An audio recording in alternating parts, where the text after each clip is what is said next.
और अगर ये डीपी भविष्य में, मैं इसलिए भी इसके बारे में बात करना चाहता हूँ क्योंकि जो हमारा पर्ल वाइन है आने वाले टाइम में अपनी एक मुद्रा जरूर लॉन्च करेगा, जिसको आप शायद बंकी कॉइन के नाम से जानेंगे। ये थोड़े दिन पहले जब सीनियर्स लोगों ने अनाउंसमेंट की थी, तो मुझे आज लगा कि उस टॉपिक के बारे में भी मैं आपको बताऊं, क्योंकि इस वक्त जो लोग क्रिप्टो करेंसीज में डील कर रहे हैं, मार्केट बहुत गिरा हुआ है, लोगों ने पैसे कई जगह लगा करके रखे हुए हैं। पैनिक मोड में आकर के वो लोग बेचेंगे भी, उसे खरीदेंगे भी, लेकिन नुकसान होगा। किसी भी मुद्रा की वैल्यूएशन बनने में टाइम लगता है। जैसे पर्ल वाइन में लोग जब आए, इसको वैल्यू बनाने में 30 लाख ग्राहक बनाने में पिछले 3 से 4 साल लग गए। तो अगर इसकी वैल्यू बनती रही तो आगे चल करके इसकी कीमत कैसी हो सकती है, मैं आपको थोड़ा सा समझाने की कोशिश करूंगा। आप देखिए कि जैसे भारत में रुपया इस्तेमाल होता है, अमेरिका में डॉलर होता है, ब्रिटेन में पाउंड होता है, ये सभी फिजिकल करेंसीज हैं। हम इन्हें देख भी सकते हैं, इन्हें छू भी सकते हैं, हाथ में भी ले सकते हैं, इसका इस्तेमाल भी कर सकते हैं। लेकिन जो हमारी क्रिप्टो करेंसी है उसकी कहानी थोड़ी सी जुदा है। और ये जुदा क्यों है? क्योंकि आप देखिए, आप और मैं जो पैसा बैंकों में रखते हैं, अगर आज हम सभी लोग भारत सरकार के पास जाएं और भारत वाले कहें कि हमने जो पैसा रखा है हमें वापस कर दीजिए, बैंक उसे वापस नहीं कर पाएंगे, बैंकों के बस का ही नहीं है। हम जो पैसा बैंकों में देते हैं, बैंक उसे अगले दिन इन्वेस्ट कर देता है, किसी को लोन के स्वरूप में दे देता है, किसी को बड़े बिजनेस के लिए दे देता है, कहीं पर कर्जा दे देता है, कहीं पर इन्वेस्टमेंट कर देता है। और अगर इस सब प्रक्रिया में बैंक कहीं डूब जाते हैं, आपने देखा है पीएमसी बैंक के साथ ऐसा हुआ है, और इससे पहले 2008 या 9 में लेमन ब्रदर्स के थ्रू हजारों करोड़ रुपए अमेरिका में भी डंप हुआ था लोगों का, और वो डूब गया था। सरकारें हाथ खड़ा कर देती हैं, कहती हैं हम पैसा नहीं दे सकते तुम्हारा, आप देंगे भी। आपके पास अगर 1 करोड़ रुपए आपने बैंक में जमा कर रखा है और कल को बैंक के ऊपर कोई घाटे का या फिर बैड लोन हो जाता है, तो बैंक क्या करता है, कहता है कि आप तुम 20,000 से ज्यादा नहीं निकाल सकते। मतलब करोड़ रुपए आपके, लेकिन निकालने के लिए आपको 20-20 हजार करके निकालने हैं। तो ये जो रेगुलेशन था, इसकी वजह से पब्लिक का पैसा बर्बाद होता है। इसलिए उसका शॉर्टकट निकालने के लिए क्रिप्टो करेंसीज मार्केट में लॉन्च की गई कि अब हम बैंक के पास जाएंगे नहीं, हम आपस में लेन देन कर लेंगे।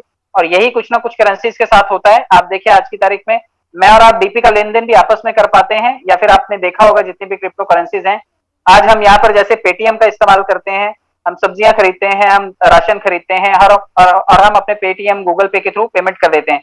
आप फॉरेन में जाइए, फॉरेन में बिटकॉइन से कार खरीदी जाती है, बिटकॉइन से सब्जी खरीदी जाती है, बिटकॉइन से छोटी छोटी चीजें खरीदी जाती हैं, उसका भुगतान वहां पे बिटकॉइन में होता है। तो प्रचलन की बात है, इस वक्त वो करेंसी यहाँ पे प्रचलन में नहीं है, क्योंकि सरकार को कुछ उसमें मिलता नहीं है, उसमें कोई बीच का कमीशन नहीं मिलता, सरकार को उस पैसे का कोई टैक्स नहीं मिलता, इसलिए सरकारें उसको बंद करना चाहती हैं, अवॉइड करना चाहती हैं।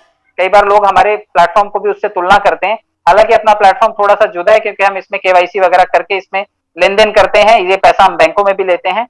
लेकिन भारत सरकार के प्रावधान के अकॉर्डिंग अगर हम बात करें क्रिप्टो करेंसीज की, तो सरकार को उसमें बेनिफिट कम है, इसलिए सरकार नहीं रेगुलेट करना चाहती, लेकिन अपना कॉइन जरूर लाना चाहती है।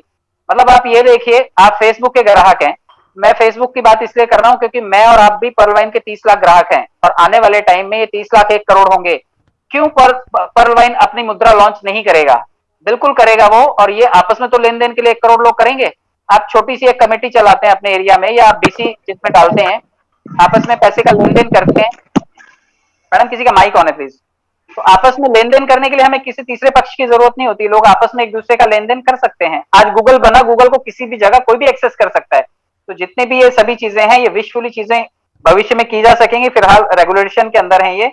मैं आपको ये भी बताता हूँ कि क्रिप्टो जो अलग है वो क्यों अलग है, क्योंकि ये एक डिजिटल स्वरूप है। मतलब ये किसी नोट या सिक्के की तरह ठोस वैल्यू नहीं है कि आप उसे पॉकेट में रख लेंगे। ये पूरी तरह से ऑनलाइन है, और व्यापार के रूप में बिना किसी नियमों के जरिए इसका व्यापार होता है। मतलब आपस में लेन देन हम इसको डायरेक्टली कर सकते हैं, इसके लिए किसी स्पेसिफिक नियम की जरूरत नहीं होती। कोई सरकार या कोई विनियामक अथॉरिटी जारी नहीं करती है इसको, ये प्राइवेट संस्थाएं बनाती हैं और उसे लॉन्च कर देती हैं। तो आप आगे भी देखिए, वर्चुअल करेंसी में आप जानते हैं बिटकॉइन जो है वो सबसे बड़ी करेंसी है। हालांकि आजकल उसका भाव गिरा हुआ है, लेकिन लोग उसमें धड़ाधड़ इन्वेस्ट कर रहे हैं, क्योंकि फ्यूचर मनी जो है वो यही है। अगर कोरोना इससे विकृत रूप में आ जाए, आप क्या करेंगे? आप फिर भी नोट लेंगे क्या? कोई कोरोना पेशेंट आपको आए और बोले कि ये लो मेरे से 100 रुपए ले लो, आप उसके 100 क्या 500 2000 रुपए भी नहीं लोगे, क्योंकि कोरोना कौन मोल लेगा। तो लेन देन की जो व्यापक विधि है वो बढ़ेगी। आने वाले टाइम में डिजिटल स्वरूप में मुद्राओं का विस्तार होगा। जैसे छोटे छोटे देशों के राजा होते थे और छोटे छोटे देशों की अलग अलग मुद्राएं होती थी, उसे उसी तरह आने वाले भविष्य में आपको ये सब यूज करने के लिए देखने को मिलेंगी। मतलब ये डिजिटल करेंसी है, दूसरी करेंसी की तरह इसे छापा नहीं जा सकता। आभासी यानी वर्चुअल करेंसी कहा जाता है इन्हें। तो हमारा भी जो प्लेटफॉर्म है वो इसी तरह से कुछ मिलता जुलता है। बिटकॉइन के बारे में देखिए कि क्या बताया हुआ है कि ये डिजिटल यानी कि इंटरनेट के जरिए इस्तेमाल होने वाली मुद्रा है और पारंपरिक मुद्रा का विकल्प है। मैं और आप आजकल जितने भी देश नोटों में लेन देन करते हैं, उनके लिए ये विकल्प के तौर पर है। फॉरेन में जाइए, पेपाल इसके लिए अलाउ करता है। फॉरेन में जाइए, आप दुनिया भर की चीजें इससे लेन देन होती हैं। आप मॉल्स में सोना खरीद सकते हैं, दुनिया भर की चीजें खरीद सकते हैं, सब कुछ खरीद सकते हैं और किसी नोट की जरूरत नहीं होती। आपस में कोड एक्सचेंज हो जाते हैं और पैसा पहुंच जाता है। जेब में नोट और कॉइन जो हम लोग रखते हैं, बिल्कुल उससे अलग मुद्रा होती है और इसे सरकारी बैंक कभी नहीं छापता है। तो माइक्रोसॉफ्ट जैसी कंपनी, जिसका कंप्यूटर हम लोग यूज करते हैं, जिसके प्रोग्रामिंग हम लोग यूज करते हैं, माइक्रोसॉफ्ट, इतनी बड़ी कंपनी जो है, आप देखिए कि वो भी जो है करेंसीज में, मुद्राओं में लेन देन करती है। वर्चुअल टोकन की तरह काम होता है। मैं आपको इस टोकन की वैल्यू ऐसे भी समझा सकता हूं, जैसे आप कभी मॉल में जाते हैं, मॉल में जाने के बाद आपने देखा होगा, अगर आप बिग बाजार में शॉपिंग करते हैं तो आपको बिग बाजार वाला कूपन देता है, उस कूपन की कीमत खाली बिग बाजार में है। जिस तरह से पर्ल वाइन के डीपी की कीमत पर्ल वाइन के प्लेटफॉर्म पर है, उसी तरह बिग बाजार के कूपन की वैल्यू बिग बाजार में है। आप देख लीजिए, आजकल क्रेड कॉइन्स आ रहे हैं। आप देखिए, अगर आप कभी अपनी वेबसाइट पे जाते हैं या एप्लीकेशन में जाते हैं तो वहां पे क्रेड का ऐड चलता रहता है। क्रेड एक एप्लीकेशन है जहां पे आपने जो भी लोन वोन ले रखे हैं, आप अपने मोबाइल में जैसे क्रेड को डाउनलोड करते हैं, उसमें एक ऐड आती है कि आप अगर इससे भुगतान करेंगे, इससे उधार लेंगे, इससे कर्जा देंगे, तो हम आपको क्रेड कॉइन्स लॉन्च करेंगे, आपको क्रेड कॉइन्स देंगे। और वो क्रेड कॉइन्स क्या होंगे, वो आप उसी प्लेटफॉर्म पर विड्रॉल कर सकते हैं और उसका इस्तेमाल कर सकते हैं।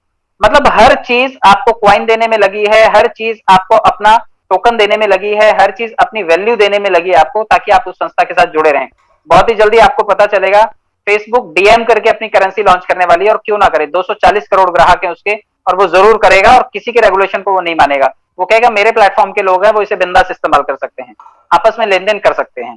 तो आपको लाभ और नुकसान भी मैं बता देता हूं, क्योंकि ऐसा प्लेटफॉर्म है जिसमें फायदा और नुकसान दोनों होता है। फायदे कई सारे हैं। सबसे बड़ा फायदा ये होता है कि ये डिजिटल होने के कारण इसमें धोखाधड़ी की गुंजाइश कम होती है।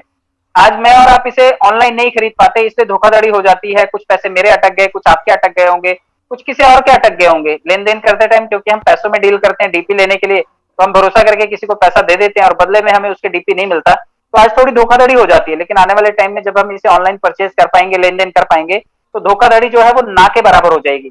मुनाफा इसमें अधिक होता है। मैं आपको ये भी बता दूं कि जितनी भी करेंसीज हैं, ये इनके ऊपर किसी भी चीज का असर नहीं होता। मतलब नोटबंदी जैसी इसमें कभी स्थिति नहीं आती। आपका 200 देश अगर हैं पूरी दुनिया में, 200 देशों में से हो सकता है कोई एक देश मना कर दे, हो सकता है भारत मना कर दे, चाइना मना कर दे।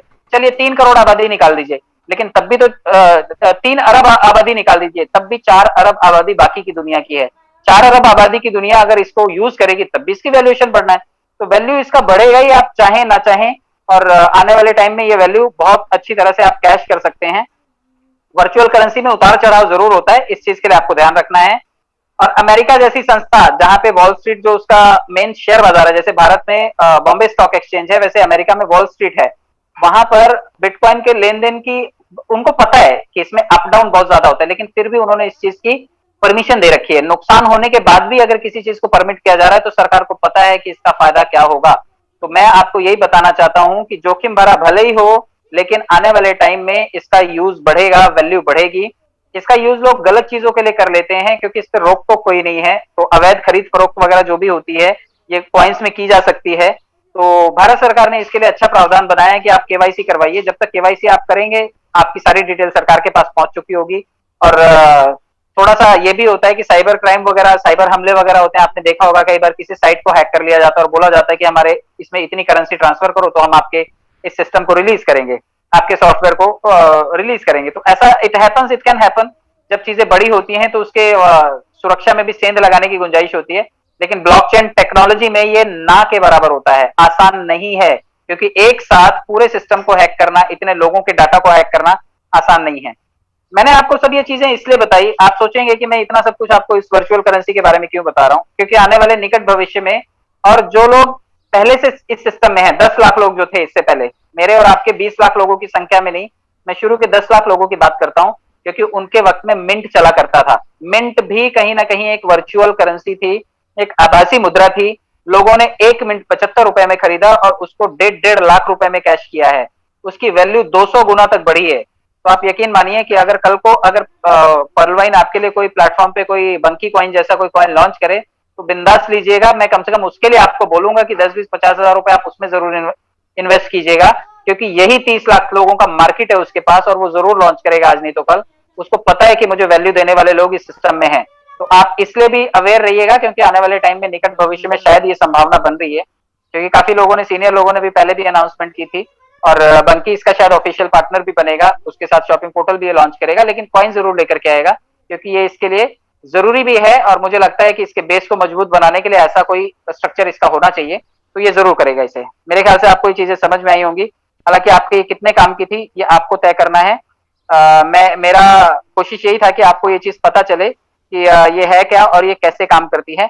अब मैं आपको बहुत ज्यादा देर नहीं करूंगा, अब मैं आपको लेकर के चलूंगा पर्लवाइन के प्लेटफॉर्म पे, क्योंकि हम सभी लोग जिस सिस्टम से जुड़े हैं उस सिस्टम का एबीसी हम लोगों